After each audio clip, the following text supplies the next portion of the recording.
베드로전서 1장 13절입니다. 그러므로 여러분은 마음을 단단히 먹고 정신을 차려서 예수 그리스도께서 나타나실 때 여러분이 받을 은혜를 끝까지 바라고 있으십시오. 순종하는 자녀로서 여러분은 전에 모르고 쫓았던 욕망을 따라 살지 말고 여러분을 불러주신 그 거룩하신 분을 따라 모든 행실을 거룩하게 하십시오. 성경은 기록하기를 내가 거룩하니 너희도 거룩하여라 하였습니다.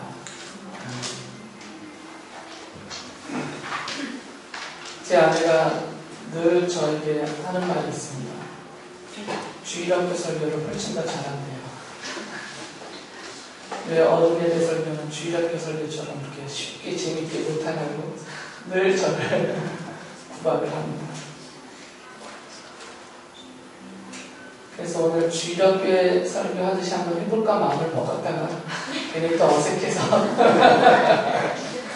왜냐면 주일학교 때는 우리 아이들이 이해하게 하기 위해서 제가 쇼를 하거든요. 동작도 하고 이상한 행동도 하고 이상한 말도 하고 웃길 것 같아서 그렇게는 못하겠고 하던 대로 오늘도 하던 대로 하도록 하겠습니다. 저번에 베드로전서 전체에 대한 설명을 드렸습니다. 베드로전서가 어떤 성경인지를 말씀을 드렸고요. 우리에게 무엇을 말해주려고 하는지를 알려드렸고요. 오늘은 그렇기 때문에 이제 두 번째로 베드로 사도가 강조하고 싶었던 성도로서의 삶은 어떠해야 하는가 그 부분에 대해서 말씀을 드리겠습니다. 지난주에 또 설명을 못 들으시거나 안타깝게도 거의 다 잊어버리실 분이 계실 것 같아서 제가 저번 주 내용을 간략하게 좀 정리를 해드리도록 하겠습니다. 성경은 기본적으로 선물이라는 단어를 쓰고 있습니다. 선물. 그게 은사라는 용어로 쓰이기도 하고 또는 은혜라는 말로 쓰이기도 하고요. 우리말로 하면 선물이 참 좋은 말인 것 같습니다. 성경이 말하는 것은 우리의 생명과 우리의 삶은 하나님의 선물이다. 이게 뭐하냐 앞에서 제가 이 보여주니까 애들이 아주 겁이 없어졌어요. 그래도 괜찮아요. 들을 귀는 열려있을 것 같아요. 생명은 저번 주에 말씀을 드렸듯이 이미 우리에게서는 죽어서 사라져 버린 상태라고 말씀을 드렸죠. 우리가 죄로 인하여서 하나님으로부터 연결되어 있는 그 신비로운 생명의 선이 생명수가 끊어져 버렸기 때문에 실제로 우리는 살아있는 듯 하지만 잘 살고 있는 듯 하지만 이미 죽은 영혼들이다라고 말씀을 드렸어요. 그래서 어떤 사람은 30년 살다 죽고 50년 살다 죽고 100년 살다 죽고 결국에는 다 죽을 인생으로 죽는다라고 말씀을 드렸어요. 그래서 실제로는 우리가 살아가는 것 같지만 안타깝게도 우리는 죽어가는 인생이다라고 말씀을 드렸어요. 본래 우리가 다 그런 자들이었다는 거죠. 그랬던 우리들을 하나님이 살려내셨습니다. 예수께서 대신해서 십자가에서 죽으시고 나의 잃어버린 생명을 되찾아 주셨어요. 그래서 내게 생명을 선물로 주셨단 말이죠. 그래서 에베소서의 말씀들을 제가 근거로 해서 말씀을 드렸죠. 그래서 지금 우리는 죽은 인생이 아니라 천국을 향하여서 이 생명길을 가고 있는 살아있는 영혼들이 되었다라고 말씀을 드렸어요. 그러니까 생명을 우리가 선물로 받았다는 거죠. 생명 자체를. 그냥 숨쉬는 생명만을 말하는 것이 아니라 그냥 숨을 쉬고 움직이는 이 정도의 생명이라면 이것은 죽은 인생으로서 죽어가는 생명이니까 이것은 크게 가치가 없는 것이지만 우리는 그리스도께서 주신 생명으로 인하여서 천국에 이르도록 영원히 사는 영원한 생명을 받았단 말이에요. 선물로. 그래서 우리는 지금 점점 살아가는 인생으로 살고 있는 거죠. 그리고 죽음의 문을 넘어서 천국에 들어가서 영원한 삶을 계속해서 살게 될 것이에요. 그러니까 우리에게는 이런 생명이 선물로 주어졌다라는 것입니다. 더불어서 생명이 선물로 주어졌다면 생명이 있다라는 것은 내가 살아있다라는 것으로 드러나니까 성으로서 내가 지금 살아가고 있는 이 자체도 선물이라는 거죠. 생명이 없으면 삶이라는 게 없으니까. 그러니까 이 삶을 가능하게 하는 이 생명이 선물로 주어졌다면 이 삶이라는 것은 이 생명에 드러나는 모습이니까 이 산다라는 자체도 하나님이 내게 주신 선물이다라고 말씀을 드렸어요. 그래서 우리가 고난 중에 살아도 부유하고 행복하게 살아도 우리의 삶의 형편이 어떠하냐와는 상관없이 사는 것 자체가 하나님으로부터 받은 선물이기 때문에 베드로 사도가 이 베드로전서 전체를 통해서 강조하는 것은 감사하며 기뻐하고 살아라라고 말하고 있는 것입니다. 이게 이제 베드로전서 전체에 대한 이해를 돕기 위해서 갖게 하는 안목이고 읽는 논리인 것입니다. 그리고 나서 베드로 사도가 이제 권면하는 말이 있어요. 베드로전서에 보면 그러므로가 붙어 있어요. 그러므로 어떻게 그러므로 어떻게 해야 된다. 이게 그러므로가 들어가거든요. 그러니까 그러므로라는 그 접속사 앞에 있는 말은 저번 주에 설교한 내용이에요. 그러니까 지난주에 설교했던 그 내용을 참고로 해서 그것을 기억하면서 오늘 말씀을 들으셔야 돼요. 그래서 제가 두 달락으로 나눈 거거든요. 그래서 그러므로 앞에가 있다는 거죠. 그러므로 앞에 거는 저번 주 설교 내용이고 이제 그것이 있기 때문에 이게 전제가 됐기 때문에 그 다음에 그러므로 뒷부분이 있는 거죠. 앞에가 없다면 그러므로의 뒤는 없는 거죠. 우리가 생명을 선물로 얻지 않았다면 그러므로 그 다음에 있는 삶이라는 건 의미가 없는 것이죠. 죽어있는 시체들이 묻혀있는 무덤 앞에 가서 이렇게 살아라 저렇게 살아라 말하는 게 무슨 의미가 있겠어요. 그러나 비록 어린 꼬맹이들이라더라도 이 아이가 1살, 2살짜리 어린 아이라고 하더라도 이 아이가 살아있는 생명체이기 때문에 그 아이에게 밥은 이렇게 먹어라, 똥 쌀 때는 어떻게 하라 이렇게 얘기를 하잖아요. 살아있기 때문에 어떻게 살라라고 말을 하는 것이지 이미 죽은 영혼들에게는 이래라 저래라 말할 의미가 없는 것이죠. 여러분이 죽은 시체가 아니기 때문에 죽은 영혼이 아니기 때문에 지금 하나님께서 제 입술을 통하여서 여러분에게 어떻게 하라라고 얘기하십니다. 그러니까 우리는 지금 이 믿음의 귀가 열려서 내가 살아있기 때문에 믿음의 귀가 열려서 내 영혼의 귀가 열려서 하나님의 음성을 지금 듣고 있는 거죠. 저는 이제 통로로만 사용될 뿐이고 여러분이 살아있는 생명체이기 때문에 영원한 생명을 선물로 소유한 자이기 때문에 그래서 베드로 사도의 어떻게 살아라는 이 권면이 여러분에게 해당된다 그 말이에요. 그러나 이 생명이 없는 사람에게는 이것은 아무 쓸모가 없는 말이 됩니다. 받아들이지 못할 뿐더러 의미가 없게 된다 그 말이에요. 베드로 사도는 이제 뒤에 쭉 5장까지 많은 얘기를 하지만 그 핵심은 무엇이냐면 뒤에는 이렇게 풀어 설명한 것이고요. 이 설명된 내용들의 핵심은 뭐냐면 1장 15절의 말씀입니다. 모든 행실을 거룩하게 하십시오. 그래서 베드로전서는 크게 이렇게 두 개로 나눠져 있어요. 생명과 거룩. 하나님이 우리에게 생명을 선물로 주셨습니다. 이 하나와 그러므로 우리는 거룩하게 살아야 합니다. 이 생명과 거룩이 베드로전서 전체를 이끄는 중요한 두 핵심 단어입니다. 여기서 말하는 이 거룩하게 하십시오 할 때 이 거룩은 단순한 그런 도덕적인 성결함을 말하는 단어가 아닙니다. 거룩하다라는 말을 들으면 떠오르는 것은 깨끗하다, 죄가 없다 이런 것이 떠오르잖아요. 어떤 도덕적인 면을 생각하게 된단 말이죠. 그런데 베드로 사도가 말하는 이 거룩의 단어는 단순한 이런 도덕적인 측면에서 쓴 말이 아니에요. 그렇게 된다면 우리는 다 탈락하고 말죠. 저를 포함해서 이 자리에 있는 우리 모두가 어떻게 모든 행실을 거룩하게 하고 삽니까? 당장 오늘 아침만 해도 그렇지 못했는데 우리는 거룩하다라는 말은 죄가 없다라는 말이에요. 모든 것에서 깨끗하다라는 게 거룩함이잖아요. 하나님을 닮는 게 거룩이란 말이죠. 하나님처럼 되는 게. 현실적으로는 이거는 말도 안 되는 얘기죠. 그러니까 이것은 도덕적인 어떤 성결함을 가리키는 거룩이 아니라 이 문장 속에는 무엇을 담기냐면 모든 행실을 거룩하게 하십시오라는 이 말 속에서 베드로 사도가 우리에게 던져주는 그 메시지는 뭐냐면 성도로서 우리의 정체가 뭔지를 알라 이거죠. 꼬맹이들은 자기의 정체를 모르고 살아요.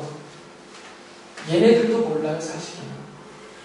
가끔 같지만 이제 막 대학교 들어가는 나연이 요 또래 애들도 사실은 자기의 정체를 잘 몰라요. 자기가 누군지 아직도 잘 모르고.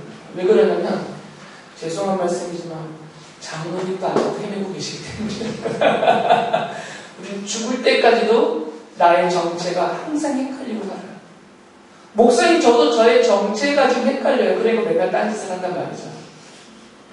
자기의 정체가 무엇인지를 분명히 알면 거기에 걸맞게 살게 돼 있거든요. 근데 우리가 자기의 정체성이 항상 흔들리니까 그것이 불명확하니까 늘 어울리지 않는 딴짓을 하고 산단 말이에요. 제가 아직도 기억에서 안 없어지는 게 뭐냐면 이진욱 전도사님의 둘째 딸 수연이가 꼬맹이였을 때 금제만 했을 때 걔가 엄청 먹성이 좋잖아요. 눈에 보이는 건 다 먹거든요. 쓰레기통에 버려진 사탕까지 꺼내서 먹는 애예요. 자기 정체를 모르는 거지. 이제는 좀 정신 차렸겠지만 자기의 정체성이 없으니까 먹는 것만 보이면 쓰레기통에 있는 사탕까지 꺼내 먹는단 말이에요. 예전에 인태는 자기 코딱지도 파서 먹었잖아요. 좀 들었죠. 왜 그래요? 이런 더러운 짓을 하는 거는 자기의 정체를 모르기 때문에 내가 어떤 존재인지를 모르기 때문이야. 근데 이게 철 들고 크면 끝날 것 같지만 철 들고도 안 끝나요. 이런 짓이 무덤에 들어갈 때까지 안 끝난단 말이죠. 우리의 정체성이 흔들리기 때문에 항상 인간으로서의 정체성도 흔들리고 더더욱이 중요한 것은 성도로서 나의 정체성이 흔들린다. 성도로서 내가 어떤 자인지가 늘 흔들려요, 우리가. 그러니까 성도답지 못한 짓들을 우리가 하고 산다는 거예요. 항상. 베드로 사도는 성도의 정체가 무엇인지를 알려주고 싶어 하세요. 그래서 쓰는 용어가 뭐냐면 거룩이라는 단어입니다. 주지연, 좀 전에 잘한 척했는데 그래. 성도의 뜻이 뭐니? 성도라는 말의 뜻이 뭐야? 지연이 너를 성도라고 부르잖아. 그 뜻이 뭐야? 순 우리말로 풀어봐. 성도. 성스러워. 잘 모르지? 그러니까 귀 열고 잘 배워. 성도의 우리말 풀이가 뭐예요? 성자가 무슨 성자예요? 거룩할 성자죠. 도자는 무슨 도자예요? 아니, 무리 도자. 그러니까 거룩한 무리들. 순우리말로 하면 거룩한 사람들이에요. 거룩한 사람들. 그러니까 이게 성도라는 단어이고 성경을 우리를 가리켜서 여러분들 한 사람 한 사람을 가리켜서 성도라고 생각해요. 성도라고. 그러니까 우리는 거룩한 사람들이란 말이에요. 여러분은 거룩한 사람들이에요. 우리는 인정 못해. 내가 나를 인정 못해. 나는 거룩하지 않기 때문에. 근데 하나님은 나를 거룩하다라고 불러요. 거룩해질 성도가 아니고요. 천국 들어가면 거룩해질 성도라고 이렇게 부르지 않아요, 성경은. 이미 우리는 거룩해진 무리다라고 불러요. 그래서 우리에게 이미 그런 신분이 주어졌어요. 하나님의 백성이며 하나님의 자녀이며 우리에게는 성도라는 신분이 이미 주어져 있다니까요. 이미 우리에게는 딱 새겨져 있어요, 여기에. 그래서 성령의 인침이라는 표현이 쓰잖아요. 이미 도장을 찍어놨다니까요. 나는 안 거룩한데 하나님은 나를 거룩한 사람이다라고 하나님이 그렇게 불러주세요. 아예. 지금 베드로 사도가 그거 가르쳐주고 싶어하는 겁니다. 여러분은 거룩한 사람들입니다. 이거 가르쳐주고 싶은 거죠. 지금 거룩하게 사냐 안 사냐의 문제가 아니라 내 정체가 뭔지를 알라 이것이에요. 나는 거룩한 사람이다. 아까 거룩하다라는 아이들의 표현대로 한다면 나는 죄가 없고 나는 깨끗한 사람이다. 이 말이에요. 이게 우리의 정체란 말이죠. 안 믿어지죠? 받아들이기 힘들죠? 내가 뭐가 깨끗해요? 내가 무슨 죄가 없습니까? 매일 죄 짓고 매일 쓸데없는 짓 하고 사는 거예요. 그러니까 이 베드로 사도의 편지를 받아보던 초대교회 당시의 성도들도 이게 늘 헷갈리는 거죠. 내가 분명히 하나님의 자녀인데, 내가 분명히 하나님의 백성인데, 내가 지금 이제 이 고난 중에 죽으면 천국에 들어갈 자인데 자기 자신을 보면 여전히 죄악 가운데 있고 여전히 성도답지 못한 삶에 빠져있고 조그마한 고난만 닥쳐도 금방 굴복하고 유혹만 다가와도 꼴딱 넘어가고 맨날 이러고 사는 자기의 모습을 보니까 혼란에 빠지는 거죠. 내 정체가 헷갈리는 거예요, 지금. 그래서 베드로 사도가 지금 우리의 정체는 성도다. 거룩한 사람이다. 이것을 아주 강하게 심어주기 위해서 이 말을 하는 것입니다. 모든 행실을 거룩하게 하십시오. 그러다 보니까 이제 오해가 생겼어요. 두 가지 오해가 생겼습니다. 첫 번째 오해는 내가 거룩한 사람이 되려면 거룩하게 살아야 되나 보다. 이렇게 받아들인 거죠, 이 문장을. 모든 행실을 거룩하게 하십시오 했으니까 내가 거룩한 자 성도라는 그 이름을 내가 얻으려면 내가 거룩하게 살면 그 이름이 내게 주어지는 것이구나 라는 착각을 하게 됩니다. 그렇게 말한다면 성도라는 이름을 달 수 있는 사람은 한 명도 없죠, 이 세상에. 그럼 성경이 말하잖아요. 모든 사람이 다 주인이라고. 다 주인인데 죄가 있으면 성도가 될 수 없잖아요. 두 번째 착각은 뭐냐면 아까 선물로 주셨다고 했잖아요. 하나님이 나에게 생명을 선물로 주고 나를 성도라고 불러주셨어요. 그러면 이제는 내가 거룩하게 살면서 내가 이 거룩한 사람이라는 이름을 지키고 유지해야 된다는 오해를 하게 됩니다. 내가 죄를 지으면 이 명칭이 날아가 버리는 걸로 생각합니다. 내가 거룩하지 못한 삶에 빠지면 성도라는 나의 신분이 상하거나 취소가 될 거나 약화될 것이라는 이런 착각을 하게 돼요.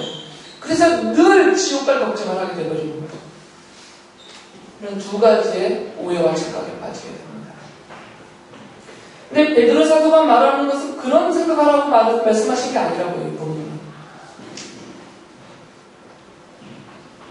그 앞에 뭐라고 써있냐면 여러분을 불러주신 그 거룩하신 분을 따라 모든 행실을 거룩하게 하십시오. 라고 해서 그 앞에 보면 여러분을 불러주신 그 거룩하신 분을 따라하라고 되어 있어요. 왜 하나님을 그 거룩하신 분이라고 말하고 있냐면 레위기 11장 44절에서 내가 거룩하니 너희도 거룩하여라 라고 말씀하셨거든요. 그래서 지금 베드로 사도가 그 밑에 16절에서 이 말씀을 그대로 인용한 것이에요. 레위기 말씀을. 내가 거룩하니 너희도 거룩하라. 그래서 내가 거룩하다라는 이 주님의 말씀 때문에 우리 하나님을 거룩하신 분이라고 부르는 거죠. 그러니까 거룩하신 하나님을 따라서 쫓아서 모든 행실을 거룩하게 하라 그 말이에요. 여기서 첫 번째로 거룩한 삶이라는 것이 모든 행실을 거룩하게 하는 이 거룩한 삶이라는 것의 성격이 첫 번째로 여기서 제시가 되죠. 그게 뭐라고요? 그 거룩하신 분을 어떻게 하라고요? 따라 살아라. 그러니까 하나님을 따라 사는 것이 거룩한 행실, 거룩한 삶이다 그 말이에요. 하나님을 따라가는 삶. 누구를 따라간다라는 것은 무슨 말이에요? 앞서간 그분의 길을 쫓아가는 거죠. 앞서 있는 그분의 뒤를, 앞서 있는 그분의 가는 그 길을 쫓아가는 게 따라가는 것이죠.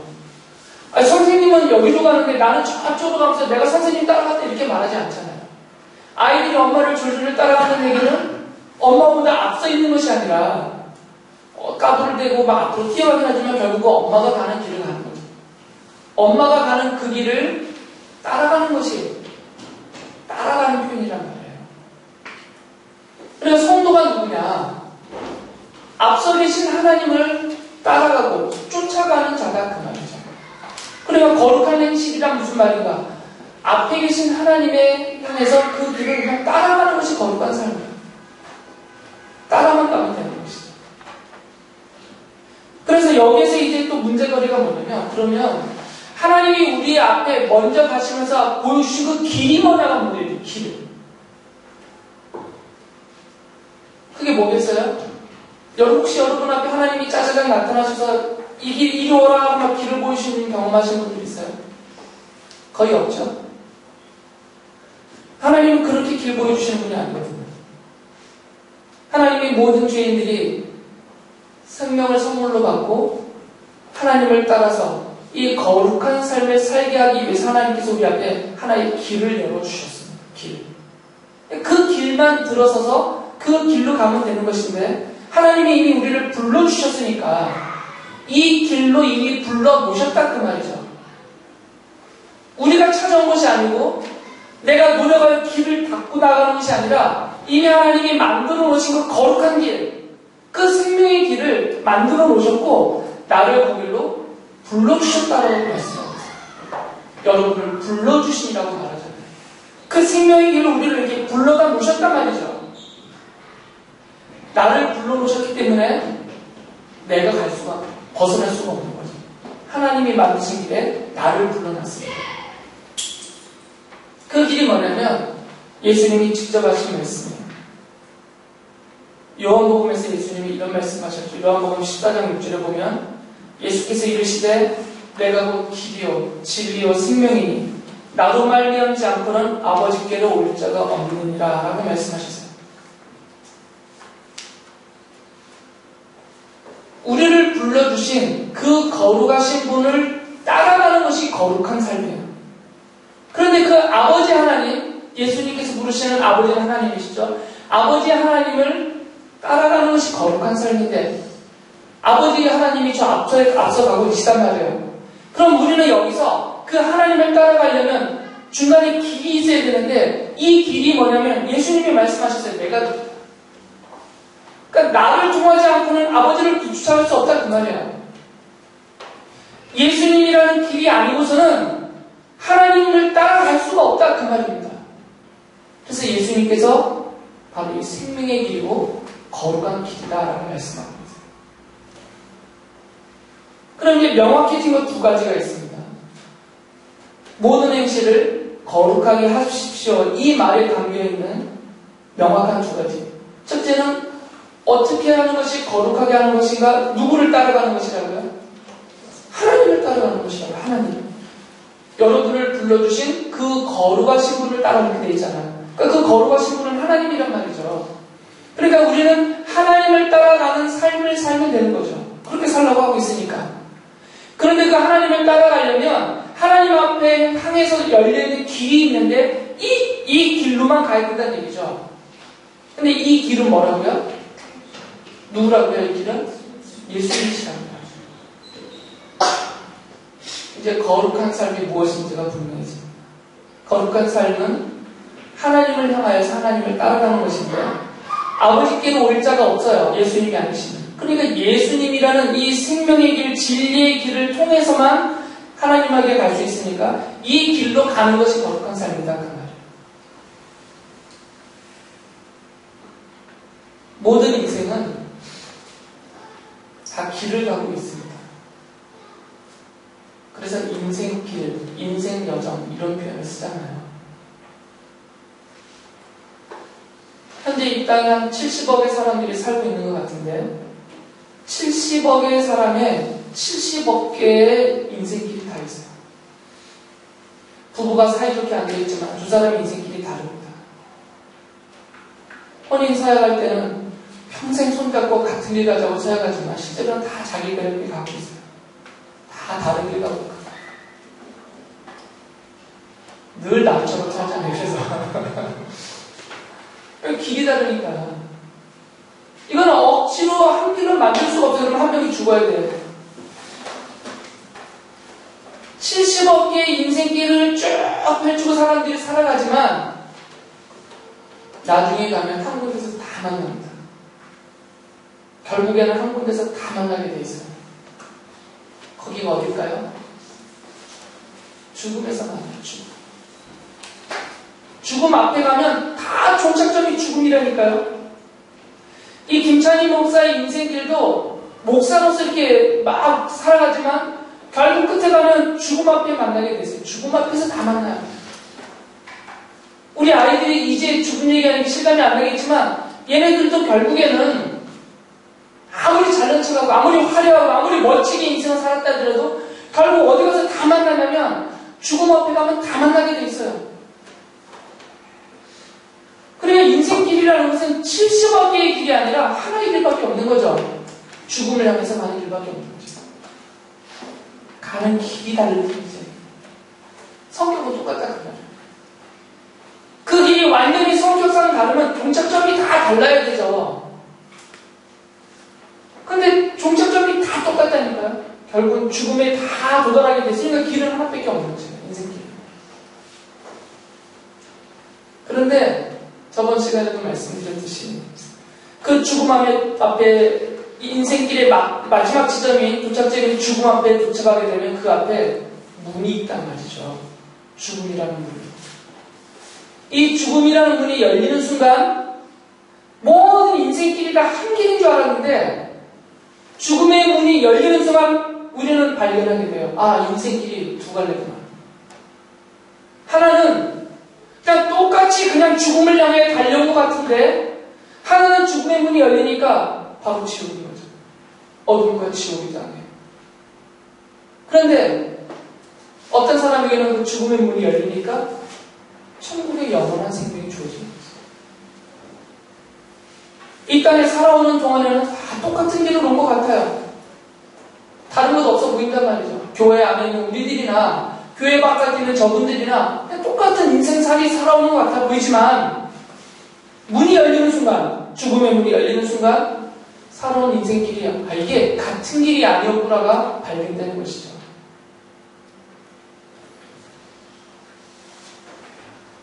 성화라는 용어에 대한 오해가 많이 있습니다. 들어보셨죠? 성화? 아시안게임에 불붙인 성화 말고요. 거룩해져 간다 그 말이에요. 점점 더 거룩해져 간다. 근데 사실은 우리는 거룩해져 갈 수가 없죠. 죽을 때까지 죄를 짓는데 무슨 우리가 거룩해져 갑니까? 죽는 순간까지도 죄를 짓는 인생인데 죄의 문제로 안 되는 일을 못해요.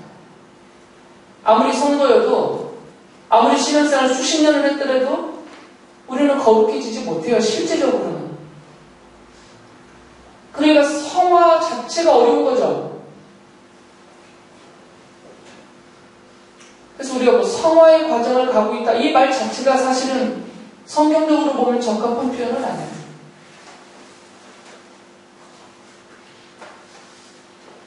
성화에 대해서 제대로 이해를 하려면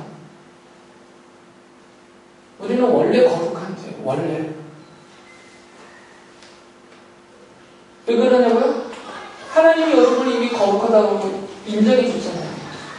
이름을 주셨잖아요. 이름을. 성도라는 이름을. 이거는 베드로사도가 준 이름이 아니고 대통령이 준 훈장이 아니고요. 하나님이 여러분에게 주신 이름이에요. 그러니까 하나님이 우리를 이미 거룩한 사람이라고 이미 불러줬다고요. 하나님이. 우리를 볼 때는 거룩한 자로 보신다 그 말이죠. 그리고 우리는 하나님 앞에서 이미 거룩한 자가 됐어요. 이미. 근데 뭘 더 거룩해집니까? 그걸 내가 노력한다고 뭐 하나님이 거룩하게 해주신 거기에서 뭐 요만큼이라도 더 거룩해질 수가 있나요? 그게 아니잖아요. 지금. 이것은 뭔가 오해를 불러일으킬 수 있는 표현이에요. 우리가 아무리 기도 많이 하고 아무리 신앙생활 열심히 한다고 해서 하나님이 나를 거룩하다라고 내게 인정하고 주신 그 거룩함에 요만큼도 더 올릴 수가 없다고. 요만큼도. 오히려 마이너스 향상. 그걸로만 따진다면 그러니까 우리는 예수님의 피로 이미 죄 용서를 받아서 죄인이 아닌 자가 되어버렸잖아요. 이미 우리는 거룩한 자라고 그러죠.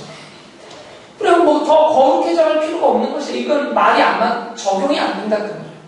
점점 더 거룩해져 간다는 표현 자체가. 나를 거룩하게 하셨고 거룩한 나를 거룩한 하나님의 처소인 영원한 천국에까지 하나님이 그렇게 끌어다 모시는 것이죠. 이게 우리 인생 길인 것이에요. 내가 뭐 더 노력을 해서 더 애를 써서 요만큼이라도 퍼센테이지를 더 올리고 요만큼이라도 그 거룩도를 더 올리는 이게 불가능하다 그 말이죠. 우리 인생 자체가. 그런 착각을 하면 안 된다 그 말이에요. 이런 착각을 하게 되면 어떤 오류에 빠지게 되냐면 서로에게 손가락질하게 돼 있어요. 나는 이만큼 거룩해졌고 너는 아직 덜 거룩해졌어 이 말이에요.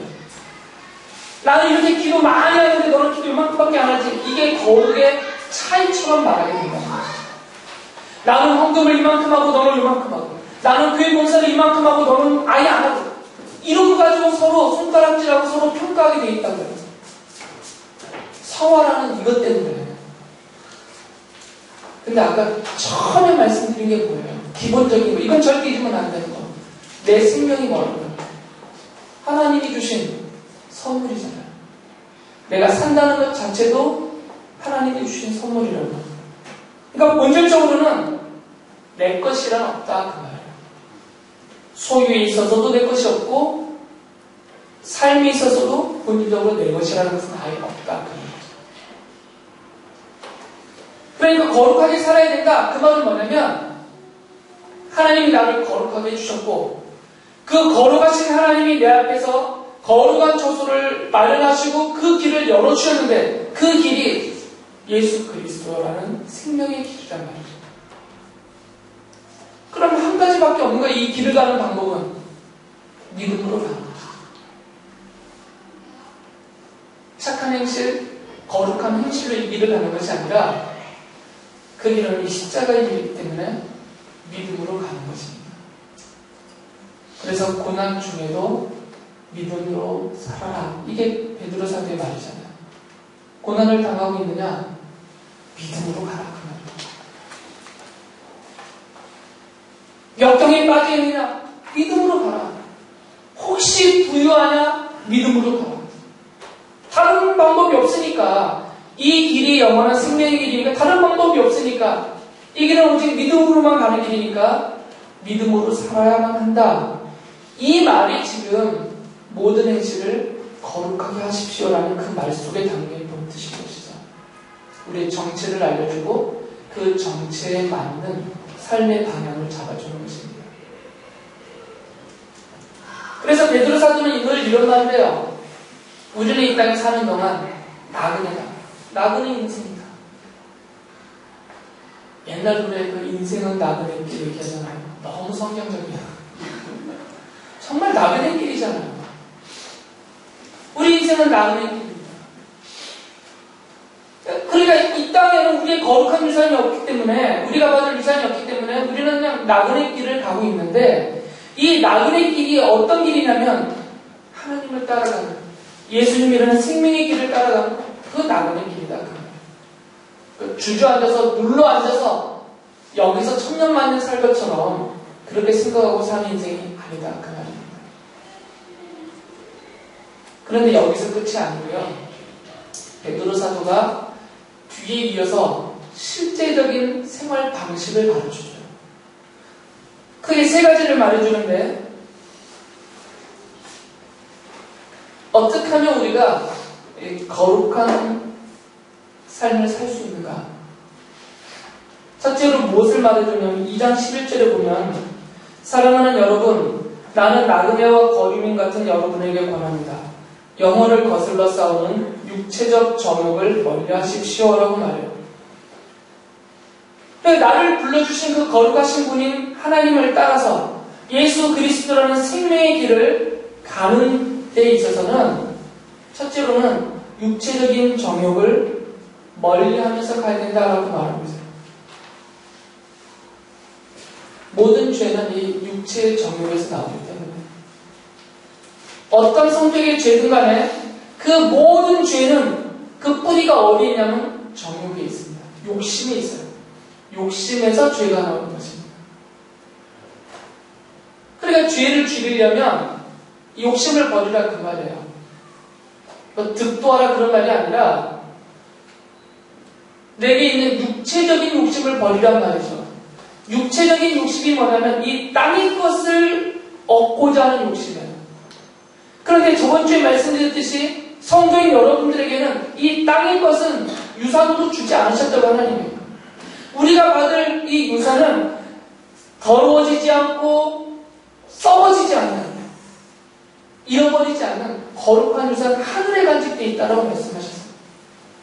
그러니까 하늘에 있는 것을 보면 이 땅에 있는 것들에 대한 욕심을 버릴 수 있게 된다 그 말이죠. 아이들에게 사탕 하나 주면 좋다고 받아먹어요. 그리고 그거 더 받아먹으려고 애를 쓰겠죠.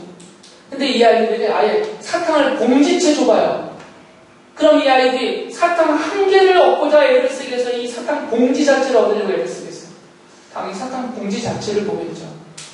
하늘에 여러분을 위해서 간직되어져 있는 거룩한 유산과 이 땅에서 아무리 좋고 높고 훌륭하다고 하는 것들은 이런 차이가 있다 그 말이죠. 그러니까 더 좋은 것을 보면 이 땅의 것에 대한 욕심을 어느 정도 버리게 된다 그 말이에요. 두 번째로는 2장 16절에서 여러분은 자유인으로 사십시오. 그러나 그 자유를 악을 행하는 구실로 쓰지 말고 하나님의 종으로 사십시오 라고 말해요. 그러니까 성도들은 사람의 종도 아니고 돈의 종도 아니고 이 세상 그 어느 것의 종도 아니라 오직 하나님의 종이다 그 말이에요. 그래서 베드로전서 보면 2장에 가서 보면 이 종의 자세가 사회에서는 주종의 관계로 표현되고 있어요. 사회에서는. 그리고 2장 13절에 가서는 또 3장에 가서는 남편과 아내의 관계로 표현이 돼요. 그러니까 사회와 가정에서 주종의 관계에 있든 아내와 남편의 관계에 있든 부모와 자식의 관계 속에 있든 간에 이 모든 관계 속에서 성도인 우리들은 사람의 종도 아니니까 사장님의 종도 아니고 뭐 어떤 경영인의 종도 아니고 그렇다고 해서 대통령의 종도 아니고 집에서는 아내가 남편의 종도 아니고 남편이 아내의 종도 아니고 자녀가 부모의 종도 아니고 어느 누구에게 속하여 있는 종도 아니다 말이에요. 우리는 자유이다 그 말이에요. 그렇지만 우리는 종처럼 살아라 그 말이에요. 2장 13절에서는 주님을 위하여서 종처럼 살아라 이렇게 말했어요. 주님을 위하여서 하나님의 종으로 살으라니까 이게 무슨 권위를 부여받은 줄 알아서 어깨 힘주고 목을 이렇게 굳게 해가지고 나는 하나님의 종이니까 이렇게 하라고 한 것이 아니라 종은 섬기는 자잖아요. 근데 그 섬김의 대상이 하나님의 종이니까 하나님을 섬겨야 되는데 우리가 무슨 수로 하나님을 섬겨요? 보이지도 않는 하나님을. 그러니까 하나님이 우리에게 섬길 대상을 주셨어요. 그 섬길 대상이 누구냐면 사회 속에서는 만나는 모든 사람, 가정에서도 모든 식구들. 그래서 아내와 남편 얘기를 하는 거지. 베드로전서에서. 그러니까 내 옆에 있는 모든 사람을 하나님 섬기든 섬겨라 그 말이에요.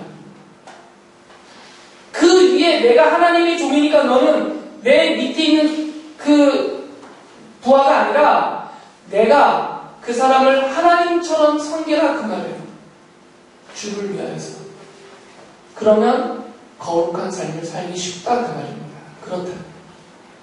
모든 다툼은 서로 주인 되려고 하는 데서 나오는 것이거든요. 모든 다툼은 주도권 싸움이잖아요. 부부 싸움이 왜 생깁니까? 서로 섬기려고 싸우는 부부 있어요? 서로 주인 되려고 싸우는 거지. 자기 말 안 듣는다고. 다 주도권 싸움이란 말이에요. 모든 싸움은. 개인적이든 민족적이든 국가적이든 건 다 주도권 싸움이에요. 그러니까 주도권을 버리라 이것이죠. 주님을 위하여 하나님의 존재. 세 번째로는 4장 10절에서 이렇게 말씀하세요. 각 사람은 은사를 받은 대로 하나님의 여러 가지 은혜를 맡은 선한 관리인, 개혁성경에서는 청지기로 되어 있죠. 선한 관리인으로서 서로 봉사하십시오. 그러니까 관리인으로 살아라 그 말이에요. 관리인이 뭐예요? 주인이 아니란 말이죠. 주인의 것을 관리하는 사람이란 말이에요. 여러분이 회사의 주인이세요? 그건 착각이다 그 말이에요. 여러분의 회사는 하나님의 것이에요. 여러분한테 관리하라고 맡겨주신 것이에요. 여러분의 자녀가 여러분의 것입니까? 그것도 착각이에요. 여러분에게 주를 위하여서 이 아이들을 잘 양육하라고 맡겨주신 것이에요. 여러분에게 어떤 소유가 있든지 어떤 지위와 어떤 기업이 주어져 있든 무엇이든 간에 그것은 다 하나님의 것이고 하나님이 여러분에게 하나님의 뜻에 맡겨 관리하라고 맡겨준 것이에요. 그러니까 이 땅에 사는 동안은 이런 관리인의 자세를 가지면 거룩하게 살기가 쉽다 그 말이에요. 이렇게 살면 거룩해진다가 아닙니다. 하나님을 향하여서 예수님이라는 이 생명의 길을, 그 거룩한 길을 가는 그 길에 있어서 이 길을 좀 더 힘있게, 좀 더 하나님에게 기쁨이 되도록 힘있게 살아가기 위해서는 이 세 가지를 하라 그 말이에요. 첫 번째 뭘 하라고요? 뭘 버리라고요? 그냥 정욕 부르면 안 돼요. 육체적 정죄. 두 번째는 또 뭘 버리라고요? 뭐 어떻게 하라고? 하나님의 종으로서 살아라. 세 번째는 관리인으로서 살아라. 그러면 이 거룩한 행실을 하기에 쉽다 그 말이에요. 여기에 안전장치가 있습니다. 이렇게 육체적 정욕도 버리고 하나님의 종처럼 살고 선한 관리인처럼 살려고 애를 써도 결국은 우리는 거룩한 존재 자체가 아니기 때문에 우리는 실패하게 돼 있어요. 또 죄를 짓고 또 걸맞지 않은 행동을 하게 돼 있다고요. 그럼 그때 이 길에서 또 떨어지는 게 아니다 그 말이죠. 이미 예수님이 우리를 거룩하게 해주셨기 때문에 내가 실패해도 이미 나는 거룩한 자이기 때문에 예수님이 내 죄와 모든 실패를 다 가리고 덮어주셨기 때문에 그 자체로 나를 또 회복시켜주시는 하나님의 영광이 나타나게 돼 있어요. 그러니까 결론은 이것입니다. 우리가 육체적인 정욕도 버리고 하나님의 종처럼 선한 관리인처럼 열심히 이 거룩한 인생길을 가도 하나님의 영광이고 이렇게 가다가 내가 실패해서 넘어지게 되면 우리는 당장 무슨 생각을 했어요? 십자가를 보게 돼 있죠. 십자가 죄 용서가 보일 수밖에 없죠. 내가 실수했으면. 그러니까 그리스도의 십자가 영광이 또 높여지는 것이고 그러니까 힘써 가도 그리스도의 영광이고 혹시 가다 실패해도 나를 죄 씻어주시고 치유하시고 회복해주시는 주님의 이름이 또 드러나니까 또 주께도 영광이 되고 사나 죽으나 주께 영광이 된다 그 말이에요. 이것이 성도입니다. 여러분에게 주신 약속입니다. 그리고 이것이 우리 삶의 소망인 것입니다. 초대교회 때 이 고난의 시절을 보냈던 이 당시의 사람들에게 베드로 사도가 하나님의 말씀으로 주는 소망은 위로의 말씀은 바로 이것이에요. 여러분은 거룩한 자입니다. 그래서 거룩한 길을 가게 하셨습니다. 그리고 그 거룩한 영원한 주소인 천국이 우리 앞에 이미 거룩한 유산으로 예비되어 있습니다. 그러니 이 땅에 사는 동안에는 나그네로서 하나님을 따라 그리스도라는 생명의 길을 가면서 고난이 닥쳐도 가난이 닥쳐도 질병과 역경이 떨어지더라도 낙심하지 말고 실망하지 말고 그거 다 지나가는 것이고 결국 죽음 앞에 다 마주치게 될 것이니까 나를 불러주신 주님이 나와 함께 계시고 나를 그 영원한 거룩한 처소까지 반드시 내가 실패하든 좌절하든 죄를 짓든 넘어지든 나를 반드시 치유하고 회복시키고 일으키셔서 그 나라까지 들어가게 해주실 것이니까 절대 실망하지 말고 포기하지 말고 낙심하지 말고 이 거룩한 길 힘써 가십시오. 이것이 베드로의 권면이며 위로이며 주시는 소망의 말씀입니다. 바로 우리에게 주시는 것입니다.